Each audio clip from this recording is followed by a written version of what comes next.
এক ছেলে মেয়ে আছে যারা বলে বাবা মা কিচ্ছু বুঝে না, বড় হওয়ার পরে ওরা মনে করে যে আমরাই সব কিছু বুঝি।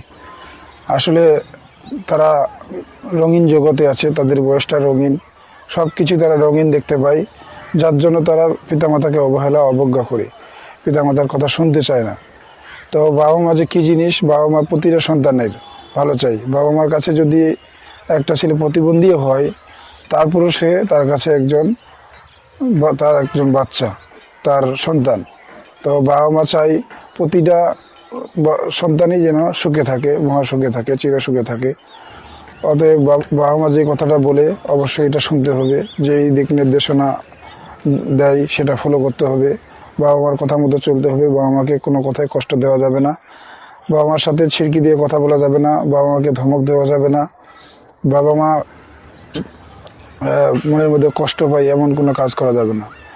এটা নবীজির অনেক হাদিস, আল্লাহ তাআলা পবিত্র কোরআনেও অনেকবার বলেছে যে পিতামাতাকে তোমরা কষ্ট দিও না। পিতামাতা শব্দ বলার আগে তাদের কাছে ক্ষমা চেয়ে নাও। আর আপনারা জানেন যে পিতামাতাকে যে কষ্ট দেয়, সে যদি মক্কা মদিনার ইমামও হয়, তার ইবাদত আল্লাহর দরবারে কবুল হবে না। এটা একটা, আপনারা এই হাদিসটা প্রচলিত, আপনারা সবাই জানেন। তো পিতামাতা যদি মুনাফিকও হয়ে যায়, তারপরও তাদের সাথে খারাপ আচরণ করা যাবে না। যদি তারা আপনাকে অন্যায় কিছু করতে বলে, সেটার একমাত্র বিরোধিতা করা যাবে।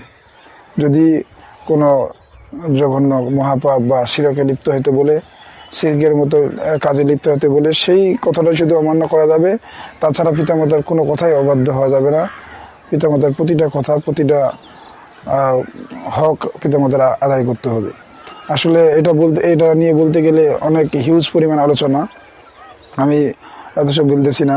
তারপরে শেষমেশ একটা ছোট্ট আয়াত দিয়ে আমি আপনাদের বোঝাতে চেষ্টা করতেছি।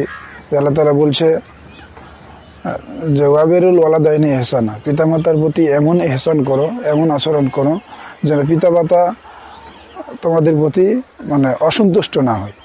তাদের কাছে তাদের শব্দ বলার আগে, কষ্ট পাওয়ার আগেই তাদের কাছে ক্ষমা চেয়ে নাও। তো সবার প্রতি আমার উদাত্ত আহ্বান যে আপনারা কোনোদিন কখনো পিতামাতাকে কষ্ট দেবেন না, পিতামাতার অবাধ্য হবেন না।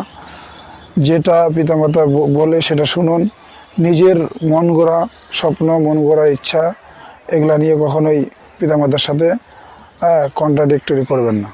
মতবিরোধ করার দরকার নাই, আপনারা করতে হবে যে তাদের সাথে সুন্দরভাবে আচরণ করে, সুন্দরভাবে বুঝাই বলতে হবে যেটা বুঝে না, যেটা আপনি বুঝতেছেন না সেটাও বারবার বুঝতে হবে। সুন্দরভাবে কথা বলতে হবে। মোট কথা, রাগে কথা বলা যাবে না, বা ধমক দিয়ে কথা বলা যাবে না, চিৎকার করে কথা বলা যাবে না। গলার কণ্ঠস্বর একবারে নিচু হবে, স্বাভাবিক হবে, একবারে সুন্দরভাবে, যেন পিতামাতা কষ্ট না পায়। ধন্যবাদ সবাইকে ভিডিওটি দেখার জন্য। আসসালামু আলাইকুম।